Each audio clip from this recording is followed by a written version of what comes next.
سلمان صاحب، ایک تو انتخابات کے فوراً بعد احتجاجی سیاست کا جواز بنتا ہے؟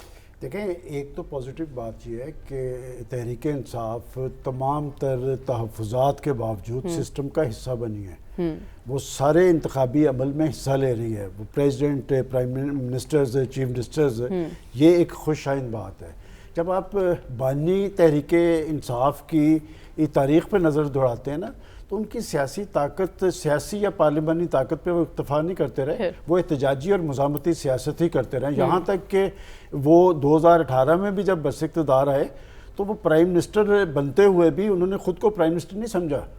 انہوں نے وہ روش جاری رکھی، اور کوئی دن ایسا نہیں تھا آتا کہ جس میں وہ اپنے سیاسی مخالفین کو ٹارگٹ کرتے نظر نہ آتے ہوں. اور وہ مس بھی کرتے رہتے کنٹینر کی سیاست. جی بالکل مس کرتے. اب بھی جو صورتحال ہے، دیکھیں اس وقت تحریک انصاف بڑے احتجاج کی پوزیشن میں نہیں ہے. آج ہی دیکھ لیں کہ آج کوئی قابل ذکر، مطلب وہ پارٹی جو ہزاروں کے یا لاکھوں کے احتجاجی مظاہرے کرتی تھی، وہ درجنوں پہ آ گئی ہے. اسلام آباد، میں نے سارا پتہ کیا اپنے بیورو چیفز کے ذریعے، اچھا جو مظاہرہ کہا جا سکتا ہے وہ اسلام آباد کے اندر ہوا، پریس کلب کے باہر.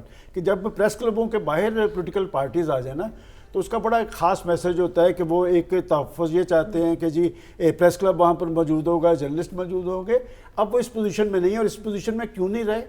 دیکھیں، یہ جو 9 مئی کا واقعہ ہے نا، اس وقت تک ان کی احتجاجی سیاست آپ دیکھ رہے ہیں کہ کس ڈگر پہ تھی.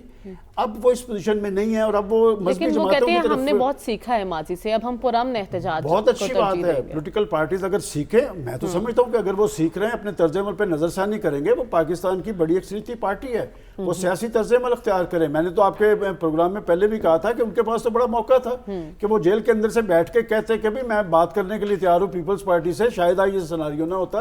اس وقت جو صورتحال ہے نا، دیکھیں گورنمنٹ کو کوئی خوف نہیں ہے، اس لیے کہ انہوں نے اپنے احتجاج کو 9 مئی کے واقعات کے بعد بجائے یہ کہ پولیٹیکل پارٹیز کے ساتھ یہ الجھتے ہیں، یہ اداروں کے ساتھ الجھے ہیں.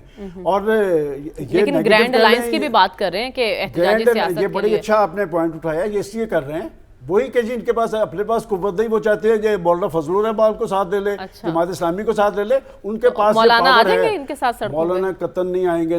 دیکھیں بات یہ کہ کراچی کی سطح تک جماعت اسلامی اور یہ وہاں پر ضرور جائیں گے. وہاں پر دکھ سانجھا ہے، وہاں سارے لوزر ہیں. تو بات یہ کہ وہ گرینڈ الائنس بنتے ہیں جب بہت ساری چیزیں ہوں. آج کی کیفیت میں تو احتجاجی کیفیت یہ طاری نہیں کر پائے، لیکن 6 ماہ بعد جب اس حکومت کی پرفارمنس سامنے آئے گی، جب اگر یہ ڈیلیور نہیں کر پائے گی، لوگوں کے مسائل بڑھیں گے، لوگ عوام زدہ ہوں گے، پھر وہ بھی باہر نکلیں گے.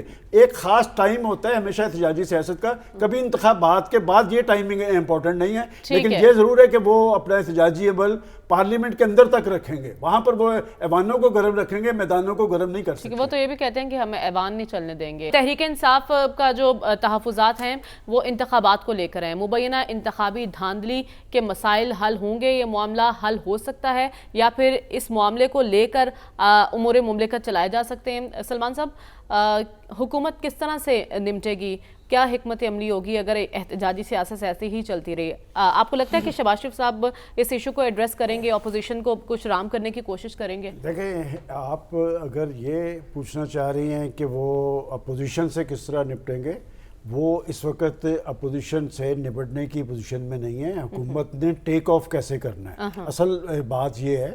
اس لیے کہ جس کیفیت میں جن انتخابات کے نتیجے میں حکومت بنی ہے، اور دیکھنا یہ ہوگا کہ معاشی حوالے سے معاملات آگے کی طرف بڑھ پائیں گے. کیا لوگوں کو کوئی ریلیف مل پائے گا؟ کیا بجلی کے بلوں اور گیس کے بلوں سے لگنے والی آگ جس نے لوگوں کے دل جلائے ہوئے ہیں، اس حوالے سے یہ کوئی کمپنسیشن دے پائیں گے؟ اگر یہ دے پائیں گے، جس کے بظاہر امکانات نہیں ہیں، پھر تو یہ احتجاج میٹر نہیں کرتا. اور میں نے آپ کو جیسے پہلے بتایا ہے، دیکھیں 30-40 سال کے صحافتی ایکسپیرینس میں نے یہ دیکھا ہے کہ احتجاج کا ایک وقت ہوتا ہے. دیکھیں آگ سلگتی رہتی ہے، جیسے ابھی ذکر کیا گیا، وہ اس وقت احتجاج کارگر اور نتیجہ خیز ہوتا ہے جب لوگ بھی اس میں شامل ہوں گے. اس وقت جو کیفیت ہے، اس میں شہباز شریف صاحب کا میں نے کل بھی کہا تھا کہ ان کا ٹارگٹ تو IMF سے ڈیل کو یقینی بنانا ہے. ان کا ٹارگٹ یہ تو نہیں ہے کہ انہوں نے لوگوں کو ریلیف فراہم کرنا ہے.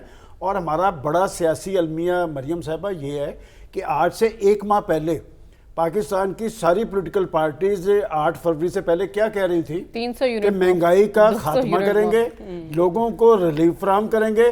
کوئی پارٹی 200 یونٹ کا وعدہ کر رہی تھی, کوئی 300 یونٹ کا وعدہ کر رہی تھی. آج کوئی پارٹی بھی یہ بات نہیں کر رہی. اور یہ جو ایوان کے اندر جو کچھ ہو رہا ہے, کسی پارٹی نے, مجھے بتا دیں, کسی ایک کا ذکر کر دیں, کسی نے لوگوں کے 24 کروڑ عوام کے ریئل ایشوز کو ٹچ بھی کیا ہو. البتہ شہباز شریف صاحب کا خطاب بڑا امپورٹنٹ ہوگا اس صورتحال میں. کیا وہ اپوزیشن کے ساتھ کیسے چلنا چاہتے ہیں؟ دیکھیں وہ چارٹر آف اکانومی کی بات کرتے رہے ہیں. اس وقت تو چارٹر آف ڈیموکریسی کو بھی دوبارہ اس کی ضرورت ہے بحال کرنے کی. اور جب تک پاکستان کی پولیٹیکل فورسز میں ڈائیلاگ نہیں ہوگا, نہ پاکستان میں سیاسی استحکام آنا ہے, نہ پاکستان کے اندر معاشی استحکام ہوگا, نہ پاکستان آگے کی طرف جا سکے گا. یہ IMF حکومتوں کا مسئلہ ہوگا, یہ پاکستان کے 24 کروڑ عوام کا مسئلہ نہیں. اور وہ جو ڈالرز آتے ہیں, وہ ڈالرز لوگوں کی حالت زار پہ خرچ نہیں ہوتے, وہ ڈالر سے لوگوں کا چولہا نہیں جلتا, وہ ڈالر سے لوگوں کے بچوں کو نوکری نہیں ملتی. اس ڈالر سے جو ڈیولپمنٹ لیول کے نام پہ ڈالرز دیے جاتے ہیں وہ کھائے جاتے ہیں. پاکستان کا حکمران طبقہ اور پاکستان کی اشرافیہ کی عیاشیوں پہ صرف ہوتا ہے. وہ عام آدمی کو اسے کوئی غرض نہیں, اور IMF نہ سنایا جائے. ٹھیک ہے, لیکن اس وقت ہم بات کر رہے ہیں کہ حکومت کس طرح سے نمٹے گی. آصف علی زرداری اور محمود خان اچکزئی آمنے سامنے, اور دلچسپ بات یہ ہے کہ پاکستان تحریک انصاف کے بانی نے محمود خان اچکزئی کو نامزد کیا ہے, جو ماضی میں ان کے ناقد رہے ہیں. تو یہ نامزدگی سلمان صاحب کیا پیغام ہے اور کس کے لیے ہے یہ پیغام؟